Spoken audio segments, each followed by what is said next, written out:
నమస్తే. నేను మీ అశ్విని కుమార్. తెలంగాణలో మున్సిపల్ ఎన్నికలు ముగిశాయి. తెలంగాణలో మనం ఒక కొత్త రకమైన ప్రచారం గత 3 సంవత్సరాలుగా చూస్తున్నాం. 2023 అసెంబ్లీ ఎన్నికల నుంచి ఈ రకమైన ప్రచారం ఎక్కడ ఏ రాష్ట్రంలో జరగల.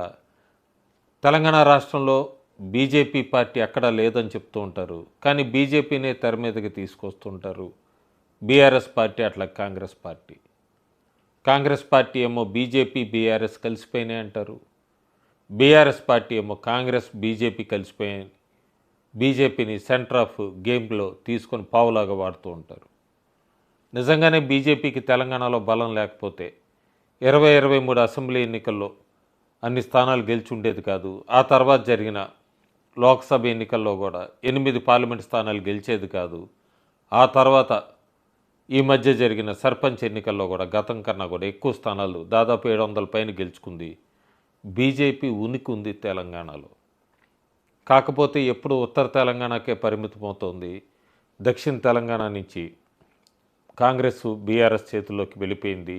ఒకప్పుడు వరంగల్ లాంటి జిల్లాలు లేదా హనుమకొండ ఇవన్నీ కూడా గట్టి పట్టు ఉండేది. ఒక్క ఖమ్మం నల్గొండ తప్ప దక్షిణ తెలంగాణలో కూడా బీజేపీకి పట్టు ఉండేది. అది గతం.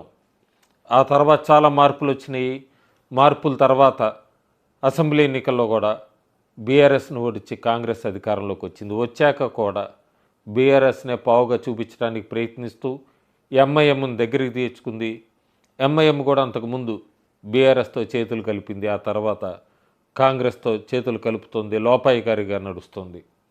ఒకరికొకరు పూర్తి మద్దతు. రాబోయే జిహెచ్ఎంసీ ఎన్నికలను దృష్టిలో పెట్టుకుని కూడా ముఖ్యమంత్రి చాలా తెలివిగా జిహెచ్ఎంసీని 3 కార్పొరేషన్ల కింద విడగొట్టారు. ఎంఐఎంకి బెనిఫిట్ అవటానికి, ఇంకో పక్క కాంగ్రెస్కి బెనిఫిట్ అవటానికి. ఇలాంటి నడుమ తెలంగాణ మున్సిపల్ ఎన్నికలు ముగిసినాయి. బీజేపీ వెనకబడిందని చెప్పచ్చు. అధికార పార్టీ ఎక్కువగా ఎక్కడ మున్సిపల్ ఎన్నికలు జరిగినా ఎక్కువ శాతం అధికార పార్టీ గెలుచుకుంటుంది స్థానాలు. అవి మున్సిపాలిటీలైనా కార్పొరేషన్లైనా. ఇది ఎప్పుడూ కూడా చరిత్రలో మనం చూస్తున్నదే. బీజేపీ తెలంగాణలో అధికార దుర్వినియోగం ముందు, అట్లాగే ధనదాహం ముందు వెనకపడింది. చాలా ప్రయత్నించింది, ముందుకెళ్ళటానికి ప్రయత్నించింది. ముఖ్యంగా నిజామాబాద్, కరీంనగర్ జిల్లాల్లో చాలా ప్రయత్నించింది. చాలా రకమైన ఎగ్జిట్ పోల్స్ వస్తున్నాయి. ఎగ్జిట్ పోల్స్ అని మనం బ్యారేజ్ వేసుకున్నా కూడా మనం చూస్తే, మనం 2020లో అయితే మున్సిపల్ ఎన్నికల ఫలితాలు చూస్తే వార్డులు అప్పుడు అధికారంలో ఉన్న టీఆర్ఎస్ 1704 గెలుచుకుంది, కాంగ్రెస్ 576 గెలుచుకుంది, బీజేపీ 293. ఓటు షేర్ కనుక చూసుకుంటే అప్పుడు టీఆర్ఎస్కి 43% ఓటు షేరు, కాంగ్రెస్కి 22%, బీజేపీకి 15%. ప్రస్తుతం ఎగ్జిట్ పోల్స్ అన్నీ చూసుకుంటే మనం ఆపరేషన్ చాణక్య కానీ, పల్స్ ఆఫ్ తెలంగాణ ఇవన్నీ చూసుకున్నా, వాల్గా ఈ సర్వేలన్నీ యావరేజ్గా చూసుకున్నా కూడా కాంగ్రెస్ అత్యధిక మున్సిపాలిటీలు, వార్డ్స్ అవన్నీ గెలుచుకుంటుంది కార్పొరేషన్లతో సహా.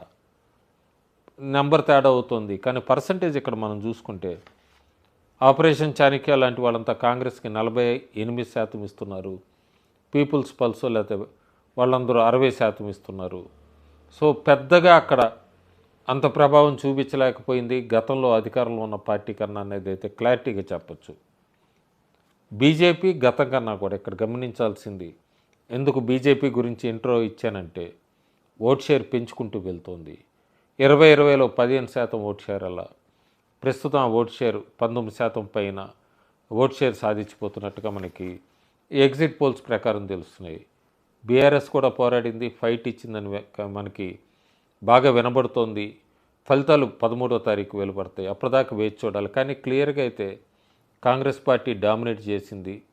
కాంగ్రెస్ పార్టీ ఎక్కువ వార్డులు గెలుచుకుంటోంది, ఆ మున్సిపాలిటీలు గెలుచుకుంటోంది, అట్లా కార్పొరేషన్లు దాదాపు 5 గెలుచుకుంటోంది. నిజామాబాద్, కరీంనగర్ బీజేపీ ఖచ్చితంగా గెలుచుకుంటుంది కార్పొరేషన్స్ అనుకున్నారు. కానీ ఈ ఎగ్జిట్ పోల్స్ ఇవన్నీ చూస్తే పోలింగ్ ముగిశాక సింగిల్గానే లార్జెస్ట్గా ఉండిపోతుంది. అధికారం అక్కడ కార్పొరేషన్ కైవసం చేసుకుంటాం కొద్ది కష్టంలా కనబడుతోంది. 2020లో జరిగినప్పుడు కూడా నిజామాబాద్లో ఎక్కువ స్థానాలు బీజేపీ గెలుచుకున్నప్పటికీ మేయర్ స్థానాన్ని కోల్పోవాల్సి వచ్చింది. ప్రస్తుతం నిజామాబాద్, కరీంనగర్లో మళ్ళీ అవే రిజల్ట్స్ రిపీట్ అయ్యేట్టు కనబడుతున్నాయి. ఫైట్ ఇచ్చింది కానీ అక్కడ ఓడిపోతుంది అన్నది ప్రస్తుతం ఎగ్జిట్ పోల్స్. మనం ఫలితాల కోసం వేచి చూడాలి. ఇక్కడ కరీంనగర్ జిల్లా టోటల్గా ఎంపీ బండి సంజయ్ ఆయన భుజస్కంధాల మీద వేసుకున్నాడు. నిజామాబాద్ కూడా అరవింద్ ఖచ్చితంగా మేయర్ స్థానం గెలుచుకుని వస్తామని చెప్పారు కానీ అక్కడ అంత మేయర్ స్థానం దాకా వెళ్ళినట్టు కనబట్టలేదు బీజేపీ. ఇక రాబోయే ఎంపీటీసీ, జెడ్పీటీసీ, ఆ తర్వాత గ్రేటర్ హైదరాబాద్ ఎన్నికలు ఉన్నప్పటికీ బీజేపీ ఉత్తర తెలంగాణ పార్టీగానే మిగిలిపోతోంది.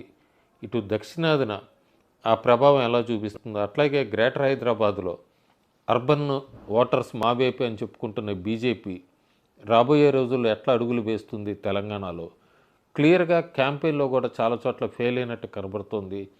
సెంట్రల్ గవర్నమెంట్ నుంచి వచ్చిన ఫండ్స్ అన్నీ కూడా రాష్ట్రం ఉపయోగించుకుంటోంది. రాష్ట్రం ఎక్కడ కొత్తగా స్కీమ్స్ని వీటిని ఇంప్లిమెంట్ చేసింది లేదు. డెవలప్మెంట్ అంతా కూడా త్రూ సెంటర్ వల్లనే జరుగుతుందని చెప్పడంలో తెలంగాణ బీజేపీ నాయకులు పూర్తిగా ఫెయిల్ అవుతున్నారు.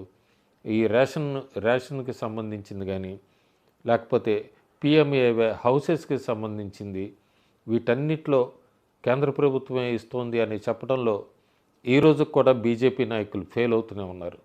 ఈ క్యాంపెయిన్ సెంట్రల్ గవర్నమెంట్ నుంచి వచ్చిన నిధులతోనే స్టేట్ డెవలప్ అవుతుంది అని చెప్పడంలో ఫెయిల్ అయినంత వరకు బీజేపీ తెలంగాణలో ముందుకెళ్ళడం కష్టం. అట్లాగే నాయకుల మధ్య సమన్వయ లోపం అది చాలా క్లియర్ కనబడుతుంది. దాన్ని కనుక సాల్వ్ చేసుకోకపోతే ఇవే రిజల్ట్స్ రన్ అవుతూనే ఉంటాయి రేపు పొద్దున గ్రేటర్ హైదరాబాద్ ఎన్నికల్లో కూడా. Thank you.